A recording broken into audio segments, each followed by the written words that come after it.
So this was the concept of what दोस्तों, that is agency. Next concept पर आएंगे जिसका नाम क्या है दोस्तों, गारंटी। ठीक है, क्या होता है भाई गारंटी?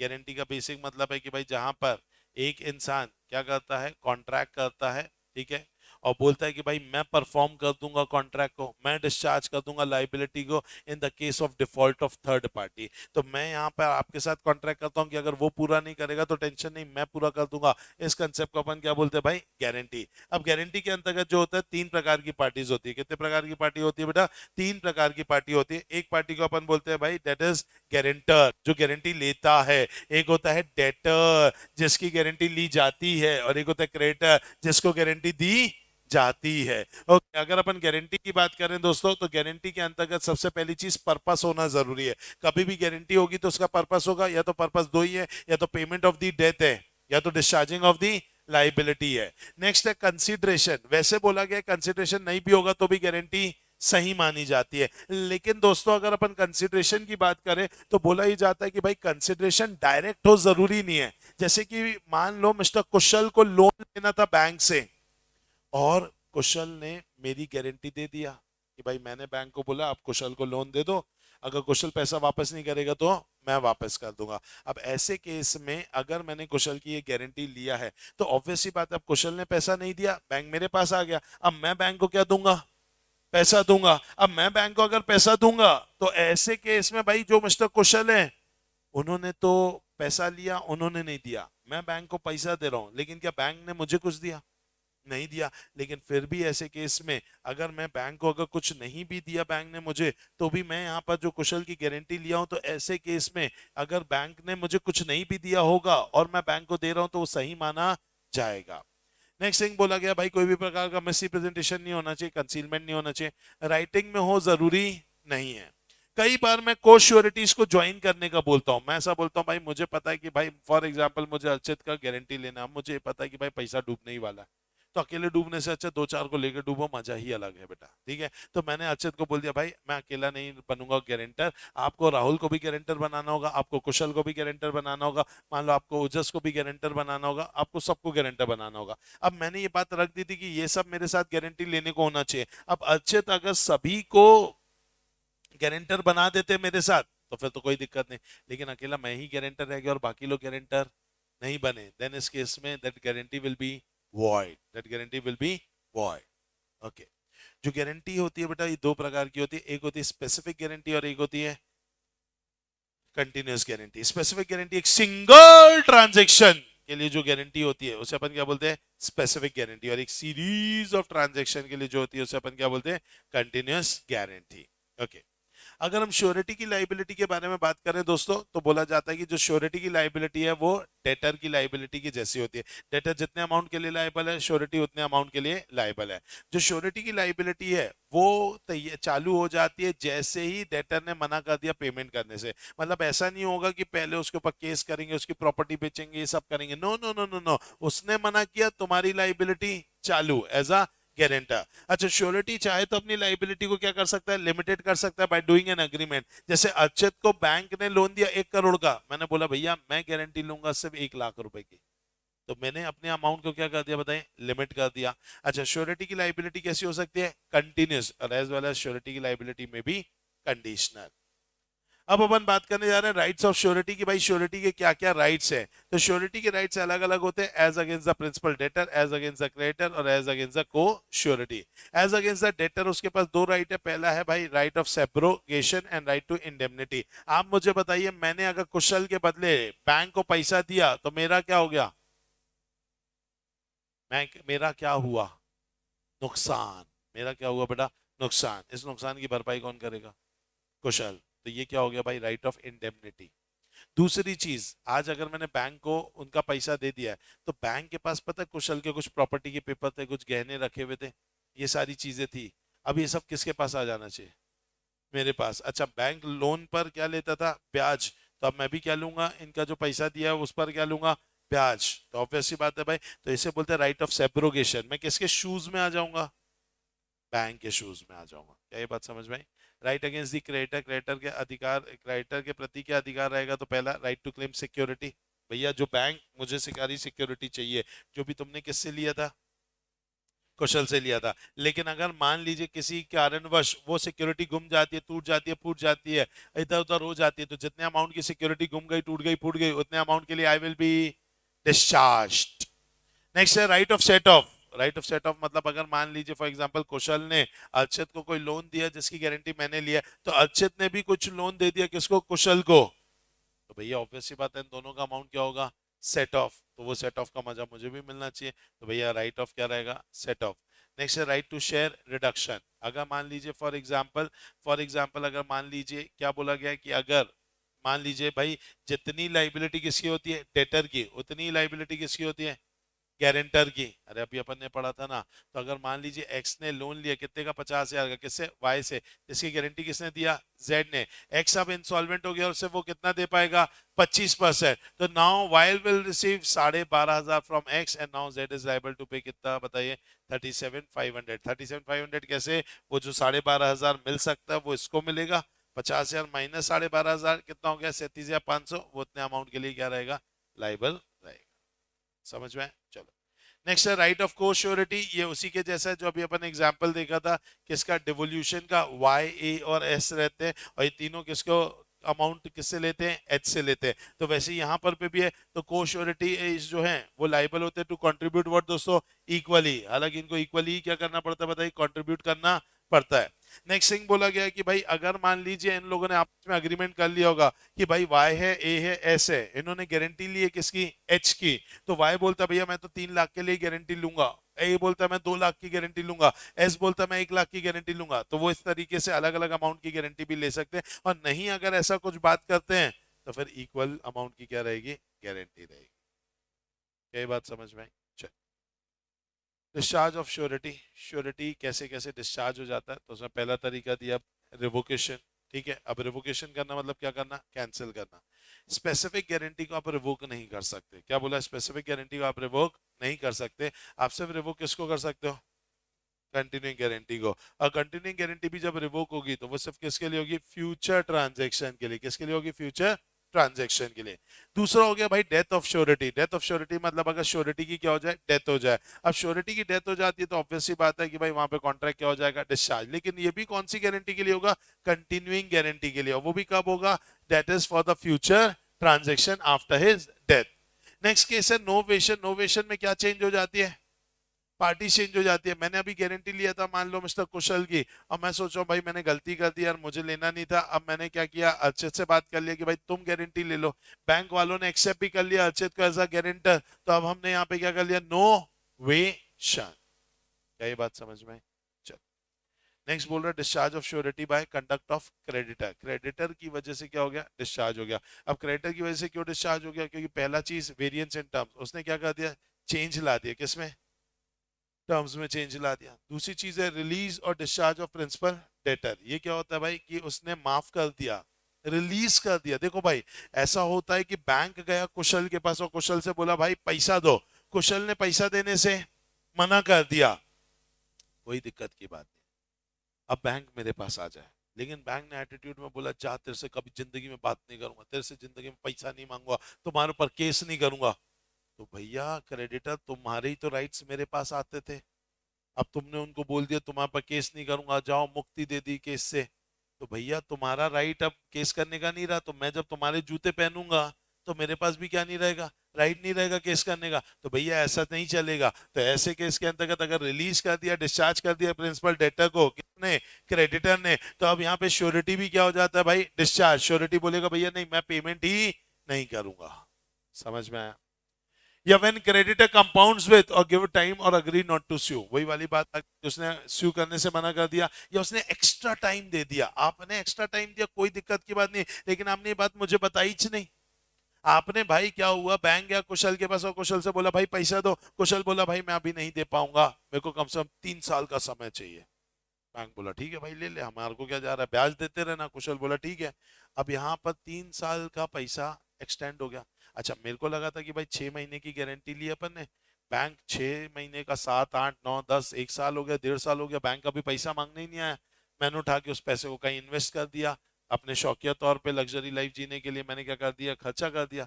3 साल के बाद बैंक आके खड़ा हो गया कि साहब हमको पैसा चाहिए। अब कहाँ से मैं पैसा ला के दूंगा भैया, वो बोले अरे हमने तो कुशल को एक्स्ट्रा टाइम दिया। मैंने कहा मेरी गलती है क्या भाई, मुझे बताना तो चाहिए एक्स्ट्रा टाइम दे रहे हो। मैं तो भाई उस पैसे का फालतू यूज कर डाला, मुझे पता होता मैं उस पैसे का यूज ही नहीं करता, बचा के रखता कि भाई कल के दिन गारंटी में काम आएगा। अब आपने बताया नहीं तो भाई ये किसकी गलती है, क्रेडिटर की गलती है, तो hence I will be discharge.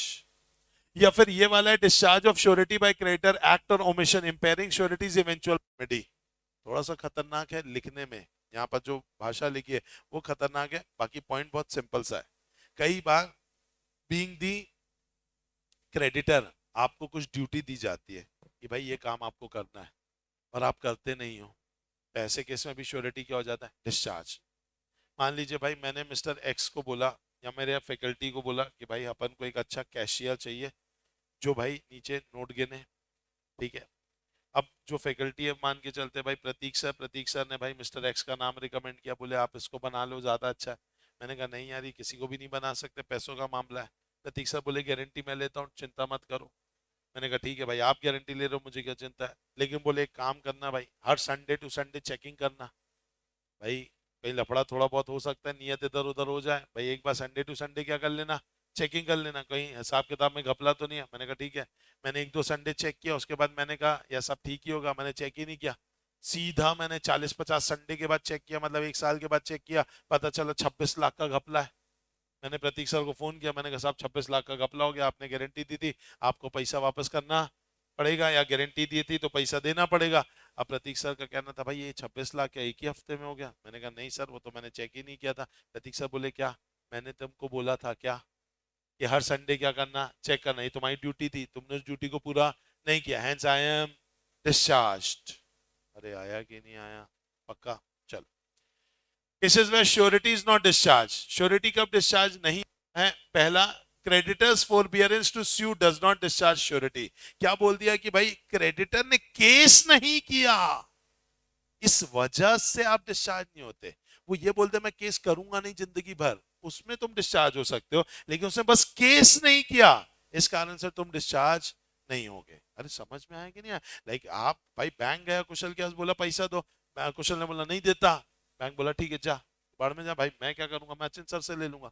अब वो मेरे पास आ गए, तो ऐसे केस में भाई जो मिस्टर कुशल है उनके ऊपर केस नहीं हुआ तो इस वजह से मैं डिस्चार्ज नहीं हो जाऊंगा। लेकिन वो ये बोल के आ जाता है जाओ मिस्टर कुशल मैं क्या नहीं करूंगा जिंदगी भर तुम्हारे पर केस नहीं करूंगा, फिर मैं क्या हो जाता, डिस्चार्ज। क्या ये बात समझ में पक्का? चलो उसके बाद क्या बोल दिया गया भाई यहाँ पर, surety not discharge when agreement made with third person to give time to the principal debtor.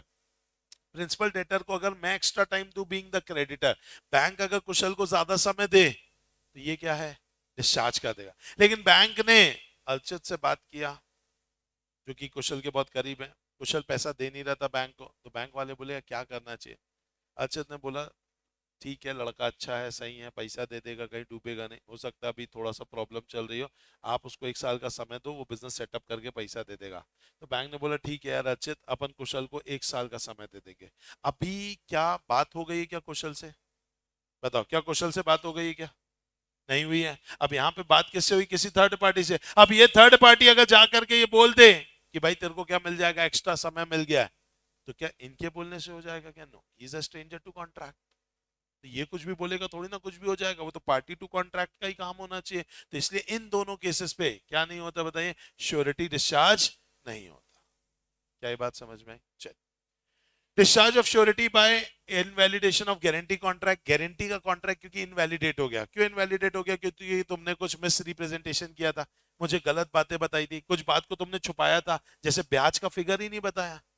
आपने बोला कि भाई बैंक ने बोला मुझे कि हमने कुशल को 50 लाख का लोन दिया जिसकी गारंटी लेना, मैंने कहा ठीक है डन खत्म, बताया ही नहीं कि 20% पर एनम का क्या है ब्याज है, उसमें हर साल 10 लाख रुपए का ब्याज है, 5 साल के बाद तो यही 1 करोड़ रुपए बन जाएगा, ये तो मेरे को बताया ही नहीं, कंसील किया भैया, नहीं नहीं मैं तो गारंटी नहीं लूंगा।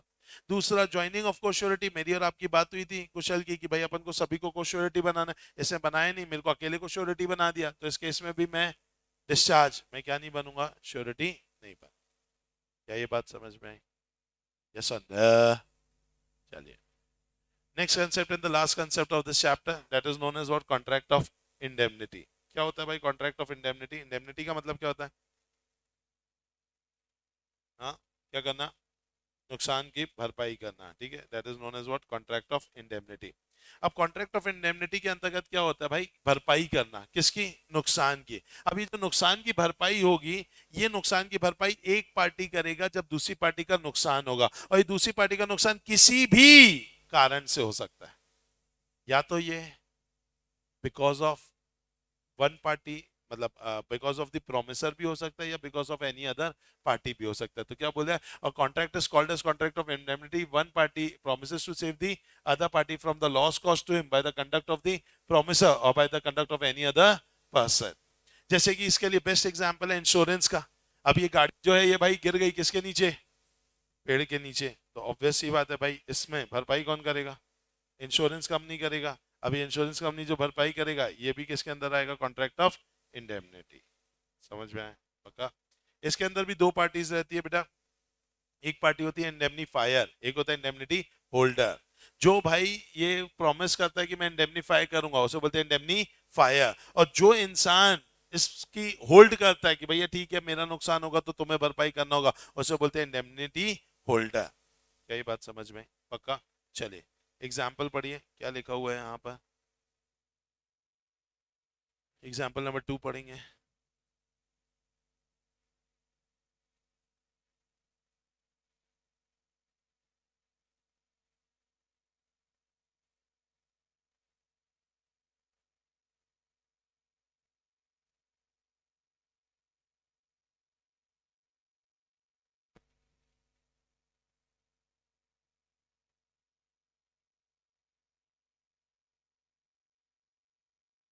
चलिए पढ़ा क्या, एग्जाम्पल 2, ए में कॉन्ट्रैक्ट टू इंडेमनीफाई व्हाट बेटा, B against the consequences of any proceeding which C में take against in respect of what दोस्तों, क्या बोल रहा है।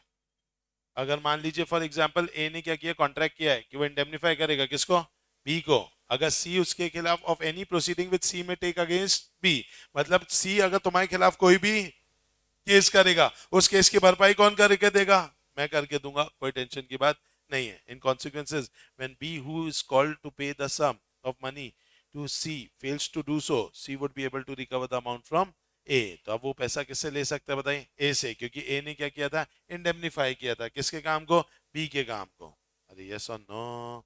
चलिए अगर अपन बात करें दोस्तों इंडेमनिफिकेशन में फीचर्स क्या क्या होते हैं, पहला कॉन्ट्रैक्ट होना जरूरी है। अब कॉन्ट्रैक्ट होना जरूरी है मतलब भाई आपको सारे essential of a valid contract वहां पे होना चाहिए, वो एक्सप्रेस भी हो सकता है, इंप्लाइड भी हो सकता है, और it is a class of contingent contract. Why it is a class of contingent contract, क्योंकि वो इवेंट हो भी सकता है और नहीं भी हो सकता है।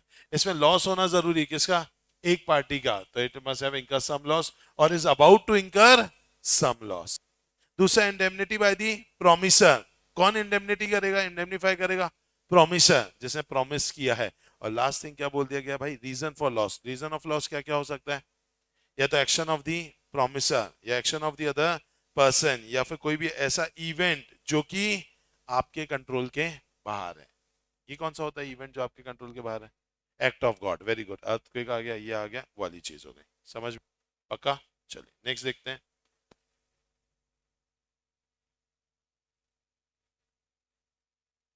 अगर अपन बात करें दोस्तों तो यहां पर दिया हुआ है क्या, राइट्स ऑफ इंडेमनिटी होल्डर। अब ये इंडेमनिटी होल्डर कौन होता है,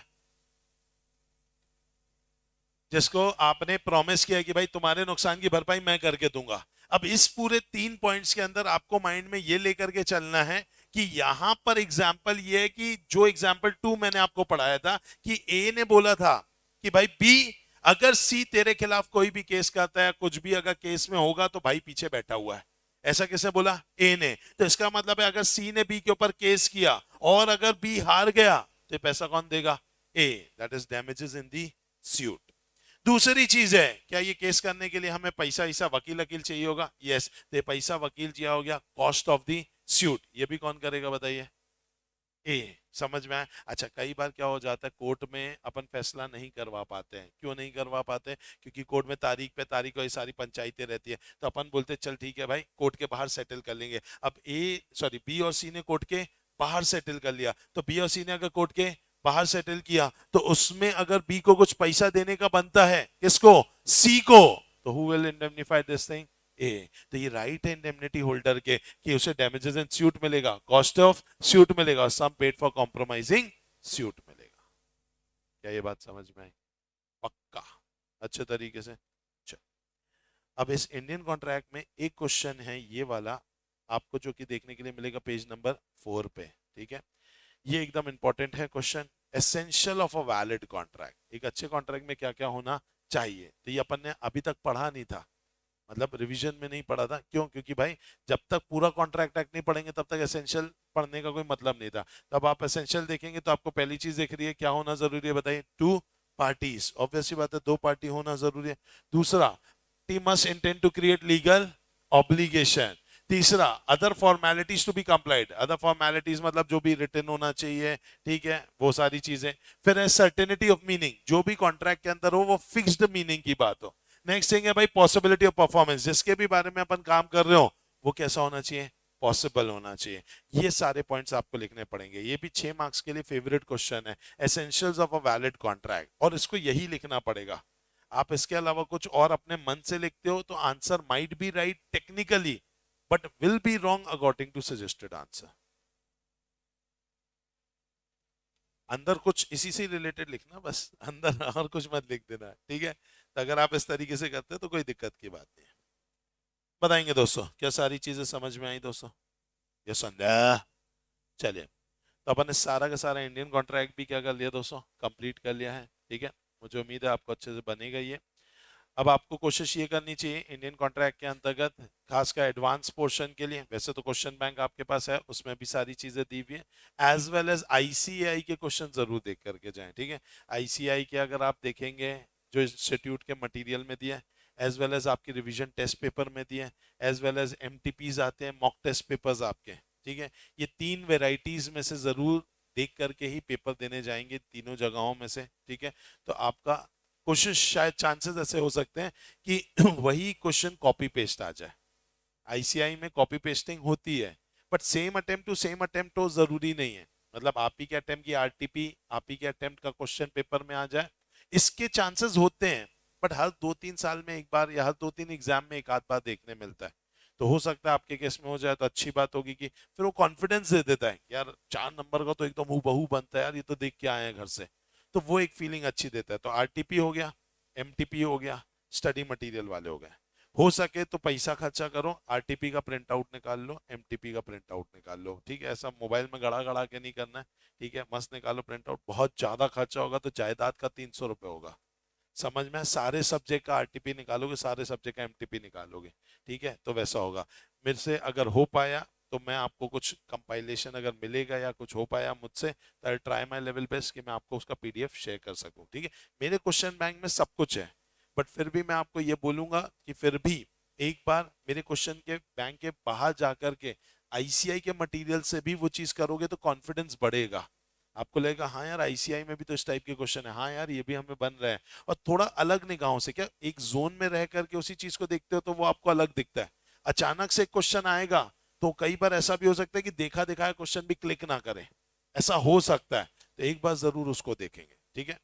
उसके अलावा मेंटल टेम्परामेंट अपना एकदम शांतिपूर्वक रखेंगे। आप लोग एग्जाम के पास खड़े हैं तो आपको जितना पॉजिटिव हो सके उतना पॉजिटिव रहेंगे। फालतू का ज्ञान कहीं से नहीं लेंगे, किसी से भी नहीं लेंगे। कोशिश करिए कि आप ज्यादा ज्ञानवर्धक चीजें ना सुने, क्या करना चाहिए क्या नहीं करना चाहिए। एग्जाम में एक ही चीज करनी चाहिए, पढ़ाई, उसके अलावा कुछ नहीं है बेटा। तो खामा का वो नहीं। अगर डिमोटिवेशन लग रहा है, कुछ ऐसा लग रहा है, talk to your parents, talk to your teachers instead of listening to anyone in YouTube. जो लोग आपको जानते हैं, करीब से जानते हैं, आप उनसे बातचीत करो। करीब से जानने वालों में दोस्तों से थोड़ा दूर ही रहें। समझ में आए कि नहीं आए? तो पेरेंट्स से बात करो या टीचर से बात करो, वो आपकी ज्यादा हेल्प कर पाएंगे, एक पॉजिटिव माइंडसेट के साथ कर पाएंगे। इसके अलावा नेगेटिव बातें ज्यादा मत करो एक दूसरे से, यार ये अकाउंट्स का ये नहीं बनता, मैथ्स का वो चैप्टर नहीं बनता, लॉ का ये नहीं बनता। क्योंकि इसमें प्रॉब्लम ये है, आपको नहीं बनता, आपने सामने वाले को बताया, अब उसको भी नहीं बन रहा है। समझ में आया? तो उसको भी रियलाइज हो गया है, तो आप तो डूब ही रहे हो, दूसरों को भी लेकर के डूब जा रहे हैं। तो ऐसा गलत काम अपन को करना नहीं है, बल्कि पॉजिटिव माइंडसेट रखो, ठीक है? बिल्कुल चिल रह करके एग्जाम दो, जितना पॉजिटिव रहोगे। क्योंकि एक सिंपल फंडा है, जब डर लगे तब दो चीज समझ लेने का बेटा। पहली चीज, everything is written in this world, सब कुछ लिखित है। मैं यहाँ पर क्या बोल रहा हूँ ये मैं नहीं बोल रहा हूँ, ये मेरे से बुलवाया जा रहा है। There is a divine power, ठीक है, इस यूनिवर्स में एक डिवाइन पावर है जो हमसे सारा काम कराती है। हमें ऐसा लगता है हम काम कर रहे हैं बट हम कुछ भी नहीं कर रहे हैं। Everything is written in this world. मुझे आपसे मिलना, आपका मुझसे मिलना, ये सब लिखा हुआ है। मैं कितनी भी लाख कोशिशें कर लूंगा, जो इंसान से मेरे को लिखा नहीं है कि उससे मुलाकात करनी है, तो वो कभी मुलाकात नहीं हो सकती। Getting my point? Everything is written in this world. You have got one role to perform, just perform that role. उसके ऊपर, उसके बियॉन्ड मत सोचो। दूसरी चीज, जो हो रहा है अच्छा हो रहा है, जो होगा वो बहुत अच्छा होगा, और जो भी होगा वो आपके फायदे के लिए होगा, बस इतना सोचना है। तुम्हारे मन का हुआ तो भी अच्छा, मन का नहीं हुआ तो और भी अच्छा। मन का हुआ तो अच्छा, लेकिन मन का नहीं हुआ तो और भी अच्छा, क्योंकि फिर होगा उसके मन का जिसने तुम्हें बनाया है और उसने तुम्हारे लिए कुछ बड़ा ही सोचा है। तो वो भाई, बहुत सारी चीजें ऐसे स्टोरीज सुनाने जाऊंगा तो there are so many stories जहां पे इंसान को उसके मन की चीज नहीं मिली थी, और बाद में जो मिला उसने कभी जिंदगी में सोचा नहीं था। उसमें था अक्षय कुमार साहब। अक्षय कुमार का एक छोटा सा, उनको एक एडवर्टीजमेंट मिलने वाला था, उसके लिए उनको फ्लाइट पकड़नी थी। सामने वाले डायरेक्टर ने बोला था 6:15 आ जाना, फ्लाइट है तुम्हारी। उसको समझ नहीं आया अक्षय कुमार को कि शाम का 6:15 की सुबह का, तो भाई साहब शाम के 6:15 गए थे, फ्लाइट सुबह 6:15 निकल चुकी थी। उनको बहुत रोना आया, और उसी दौरान ही किसी बड़े डायरेक्टर ने उनको उस समय कास्ट करके सीधा मूवी दे दिया। नहीं तो वो आदमी सिर्फ क्या करता रहता, एडवर्टीजमेंट करता, सीधा मूवी में आ गया। वो बोले भैया लाइफ चेंजिंग इंसिडेंट्स था। तो ऐसे ही बहुत सारे लोगों के लाइफ चेंजिंग इंसिडेंट्स रहे, मेरी जिंदगी में भी बहुत रहे। तो इसलिए मैं इन चीजों को बहुत मानता हूँ, और इसी से चिल रहने का, क्योंकि टेंशन लेने का कोई मतलब नहीं है। तो आराम से चिल रहो, और भविष्य का ज्यादा मत सोचो। whenever you will think about past, it will bring tears. Whenever you will think about future, it will bring fear.